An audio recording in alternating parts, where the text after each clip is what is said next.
Ascend tentang adanya perjalanan yang keep spiraling up, yaitu a natural process of evolution.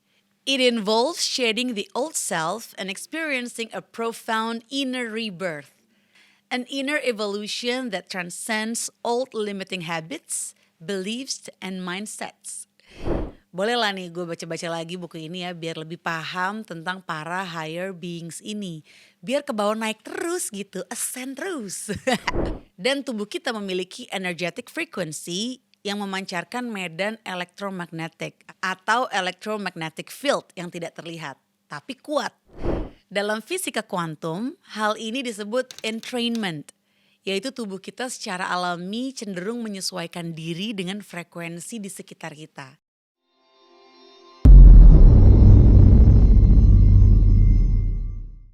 Hello, welcome back to Anthem, Andari and the Theater of the Mind.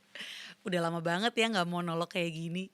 Karena mungkin emang topik yang mau dibahas ini cukup berat. Termasuk bagi gue sendiri ya. Jadi kayak lama banget pendingnya. Dari bulan Mei 2024 sebenarnya udah kepikiran tentang ini. Yaitu Ascend. Awalnya muncul begitu aja di pikiran ya tentang kata ascend ini, A-S-C-E-N-D, yang emang resonate banget. Tapi jujur sempet maju mundur, naik turun mau bahas ini karena se-profound itu. Oke lah kita bahas mulai dari etymologinya dulu. Dari etymonline.com, ascend berarti move upward. Dari bahasa Latin ascendere yang artinya to climb up, mount.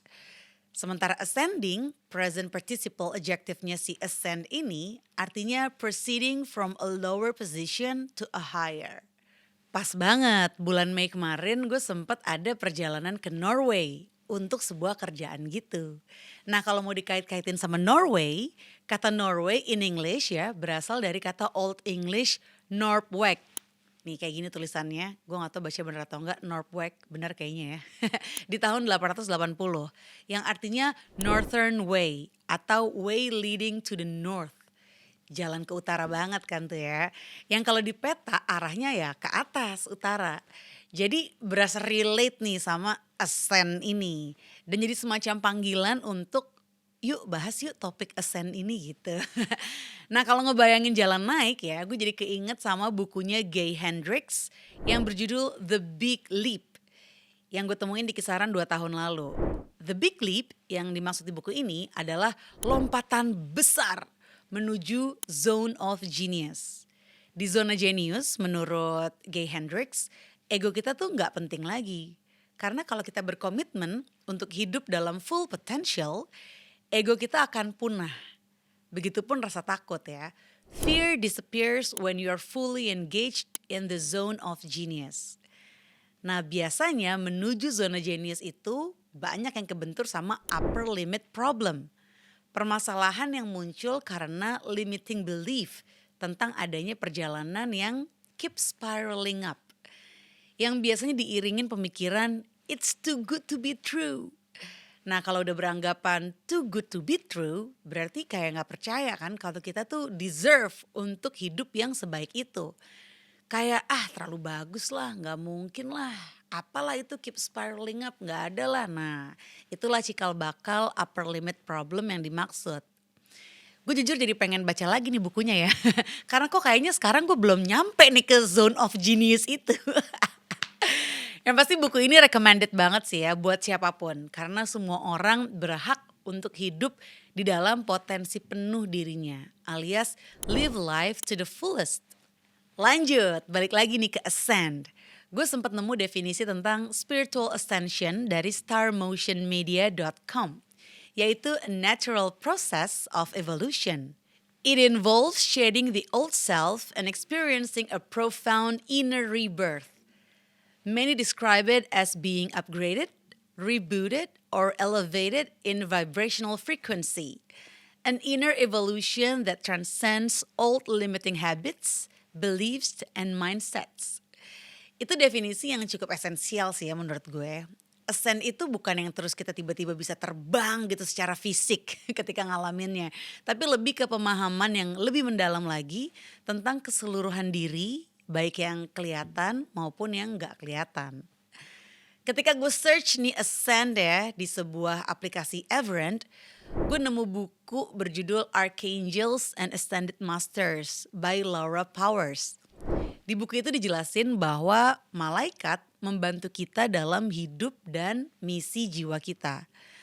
Mereka adalah makhluk cahaya yang akan ngebantu kita ketika kita meminta bantuan mereka.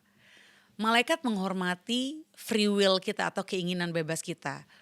Oleh karena itu penting nih dan bermanfaat untuk meminta bantuan mereka secara langsung. Malaikat juga terus-menerus berkomunikasi dengan kita melalui angka-angka, melalui pesan-pesan dalam musik, percakapan yang kita dengar, serta melalui pikiran dan perasaan kita sendiri. Nah, selain angels, ada juga yang namanya archangels yang berspesialisasi dalam bidang tertentu. An archangel is an incredible powerful type of angel. So if you call on an archangel, it's like calling on the boss and getting their assistance plus the help of all angels they supervise. It's super powerful. Wow. Di buku itu disebut ada sekitar 22 archangels yang dibahas ya, termasuk Archangel Raphael, Michael, Gabriel, dan Uriel. At least 4 itu sih yang cukup resonate sama gue belakangan ini ya. Dibahas juga tentang Ascended Masters. Sama kayak malaikat, Ascended Masters ngebantu kita dalam kehidupan dan memenuhi misi kita. Saat berinkarnasi, Ascended Masters menjalani kehidupan di mana mereka belajar banyak dan memutuskan untuk terus membantu umat manusia daripada sekedar naik atau ascend ya dan melanjutkan perjalanan mereka. Mereka punya spesialisasi dan kepribadian. Mereka bertelepati dan bisa menanggapi doa dan permintaan bantuan kita. Menurut Laura Powers, penulis buku ini, yang terbaik adalah bekerja dengan dua-duanya, malaikat dan Ascended Masters. Karena malaikat bertugas membantu umat manusia dan Ascended Masters memahami nuansa inkarnasi. Wow. Ini by the way gue ngomong sambil mencerna juga ya informasinya. Karena seru juga nih kalau bisa intens komunikasi sama Archangels dan Ascended Masters. Di buku ini ngebahas sekitar 11 Ascended Masters ya, termasuk Apollo, Buddha, Diana, Zeus, dan Saint Germain. Boleh lah nih gue baca-baca lagi buku ini ya biar lebih paham tentang para higher beings ini. Biar ke bawah naik terus gitu, ascend terus. Mungkin ada juga ya di antara kamu yang bertanya, apa sih bedanya awakening dan ascending? Nah, dari yang gue baca-baca nih, gue cukup setuju sama artikelnya Ashley Melillo. Melillo atau Melailo ya gitulah ya. Bahwa awakening is only the beginning of the broader process known as ascension. But it's an incredible expansive part. Jadi awakening tuh kayak semacam guncangan awal ya untuk menyadarkan bahwa kita ini juga adalah consciousness itu sendiri. Dan ascension semacam perjalanan naik atau mendalam menuju kesadaran yang lebih dalam lagi, lebih besar lagi. Dengan komitmen untuk terus menelusuri ke arah itu. Menurut gue sih gitu. Lanjut, ada buku lagi nih yang gue dapat dari app Everend ya terkait Ascend. Yaitu yang berjudul You're Not Crazy, You're Just Ascending. Yang ditulis oleh Dr. Laura Berman. Wah, sama-sama Laura nih. Sama buku sebelumnya ya. Nah di buku ini Dr. Laura sempat nyinggung tentang buku dia sebelumnya yang berjudul Quantum Love. Yang ngejelasin bahwa kita semua ini adalah energetic beings atau makhluk energik. Dan tubuh kita memiliki energetic frequency yang memancarkan medan elektromagnetik atau electromagnetic field yang tidak terlihat tapi kuat. Yang diukur hingga 6 kaki lah dari tubuh kita. Nah, frekuensi tersebut terus-menerus bergeser dan berubah, terutama karena pikiran dan perasaan kita secara sadar dan tidak sadar. Setiap perasaan memiliki getaran energik atau energetic vibration. Dan keadaan emosi yang kita pegang itu mengatur medan elektromagnetik tubuh kita.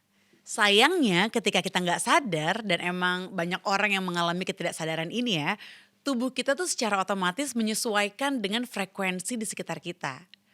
Dalam fisika kuantum, hal ini disebut entrainment, yaitu tubuh kita secara alami cenderung menyesuaikan diri dengan frekuensi di sekitar kita. Ini juga menjelaskan kenapa suasana hati yang buruk sering banget terasa menular, contagious. Dan di buku ini Dr. Laura juga ngejelasin tentang perbedaan dari third, fourth, and fifth dimensional perspectives. Sekilas penjelasannya, kalau dalam 3D perspective, kita ngelihat diri kita tuh terpisah dengan orang lain. Sebagaimana kita punya kesadaran individual ya yang bertempat di dalam tubuh kita dan terpisah kan tuh dari orang lain. Terus kalau dalam 4D perspective, kita mulai memahami berapa banyak kekuatan yang kita punya dan melihat kalau physical dan spiritual well-being are interconnected. Kita mulai menyadari bahwa masing-masing dari kita adalah bagian dari sesuatu yang lebih besar daripada diri kita sendiri. Di 4D ini, kita juga semakin bergairah untuk menemukan tujuan hidup dan menggapai passion kita. Lanjut nih, kalau fifth dimensional perspective, menurut buku ini kayak kita lagi jalan dalam keyakinan dan cinta yang sempurna. Wow, yaitu ketika kita memahami secara visual dan bawaan lahir bahwa nggak ada keterpisahan antara kita dan manusia lain. Jadi nggak ada lagi tuh kebutuhan untuk berkompetisi, ketakutan dan mencari validasi dari orang lain. Ini karena kita tahu bahwa kita semua saling terhubung dan ada lebih dari cukup yang universe sediakan untuk kita semua. Lanjut dalam 5D ini, kita menyadari bahwa semua orang di sekitar kita sedang dalam perjalanannya masing-masing. Dan tiap orang melakukan yang terbaik yang mereka mampu di momen ini. Dengan begitu, kita melepaskan judgment dan criticism. Dan dia juga bilang ya ketika di 5D, kita masih tetap bisa ngalamin yang namanya pergolakan atau trauma. Kita masih tuh ngalamin ascension syndrome. Sama kayak ketika di 4D dan 3D. Dalam 5D justru akan membuat kita lebih mendalami atau meningkatkan rasa painful yang dialami. Karena kita justru ngerasa terhubung kan, ngerasa terhubung ke segala hal. Dan kita sudah meruntuhkan tuh ya batasan antara diri kita dan spirits di sekitar kita. Kita ngerasa lebih sepenuhnya nih di sini. Yang mana kita akan merasakan sesuatu tuh lebih banyak lagi.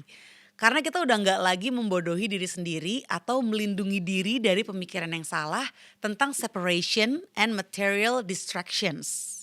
Iya. Pemahaman 5D inilah nih ya yang sempat bikin gue tuh euforia banget di bulan Juni kemarin. Sebenarnya tuh udah dari pas pandemi lah ya, kisaran 2020 mulai nyari tahu nih tentang fifth dimension. Tapi kan ya sekedar tahu sama beneran ngalamin tuh beda banget kan rasanya. Sampai sekarang sih jujur kayak masih on progress terus ya. Ya semoga sih bisa bener-bener fokus nih di 5D reality ini.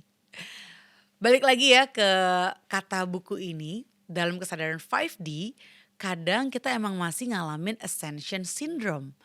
Di buku ini juga dijelasin berbagai ascension syndrome dengan beberapa symptoms, mulai dari physical kayak ngalamin vivid dreams, changes in appetite, sampai skin irritation.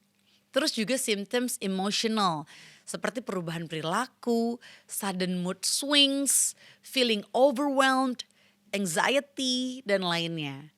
Juga ada symptoms metaphysical, kayak ngelihat numerical patterns di mana-mana. Kayak misalnya 11-11 lah, 222, 888. Terus juga ada unusual synchronicities, losing track of time, dan lain-lainnya. Boleh lah ya dibaca-baca juga buku ini. Siapa tahu kamu lagi dalam ascension journey ya kan. Jadi bisa banget nih buku ini jadi guidance dalam proses ascension kamu itu. Lanjut lagi terkait perubahan yang dialami termasuk berubah dari kesadaran 3D ke 5D. Nah untuk perubahan yang dari 3D ke 5D ini gue juga banyak belajar dari Joe Dispenza. Lebih tepatnya Dr. Joe Dispenza. Dalam sebuah podcast dia bilang kalau, ketika tiba waktunya kita harus berubah, kita akan memutuskan untuk ngelakuin sesuatu yang berbeda dan membuat pilihan yang beda dari sebelumnya, atau disebut juga into the unknown, yang unpredictable, yang penuh ketidakpastian gitu ya. Dan yang jelas ketika bergerak into the unknown, kita meninggalkan hal-hal yang familiar. The hard part about change menurutnya is making the choice. Jadi ketika kita bergerak menuju the unknown itu, tapi badan kita masih terkondisikan dengan kebiasaan-kebiasaan dan program-program yang lama, nah disitulah beratnya, disitulah tantangannya ya. Butuh banget kesabaran untuk melatih badan kita supaya terbiasa dengan program yang baru. And keep lowering the volume of that emotion. Keep settling the body down, kata Dr. Joe ya. It just takes an enormous amount of energy and constant level of awareness to keep working with the body to get it relaxed into the present moment. Because the present moment is the unknown. Latih terus badan kita sampai tahap surrender to a new mind. Sampai segala emosi yang tersimpan di badan kita tuh terbebas sebagai informasi. Yang kemudian badan kita akan membebaskan informasi itu, membebaskan energi jadul itu ya. Dan akhirnya kita bisa membebaskan badan kita dari rantai masa lalu atau masa depan yang terprediksi. Yang akhirnya badan kita nih bisa benar-benar relax di dalam present moment tanpa emosi masa lalu. Yang selanjutnya membuat kita mampu menciptakan new consciousness. Kurang lebih gitulah ya yang dijelasin Dr. Joe Dispenza di podcastnya Emilio Artis yang berjudul Unlock Your Limitless Future in Fifth Dimension and Access Source of All Creation. Wah itu wajib tonton sih ya podcastnya. Dan sekarang sih jujur gue tuh lumayan intens banget nih ngulik berbagai informasi seputar transformasi diri dari penjelasannya Dr. Joe Dispenza. Yang mungkin akan gue bahas juga nih di episode berikutnya. Segitu dulu ya pembahasan kali ini seputar Ascend. Semoga bermanfaat dan ini masih part 1 banget nih ya, masih benar-benar awal banget. Gue pun juga masih memformulasikan gimana cara nyampein berbagai informasi yang udah gue dapat. Dan so far ya seperti ini dulu. Jangan lupa juga untuk isi kolom komen ya kalau kamu ada pengalaman atau perjalanan atau informasi apapun terkait Ascend atau Spiritual Ascension. Thank you so much for watching and see you again on the next episode of Anthem, Andari and the Theater of the Mind.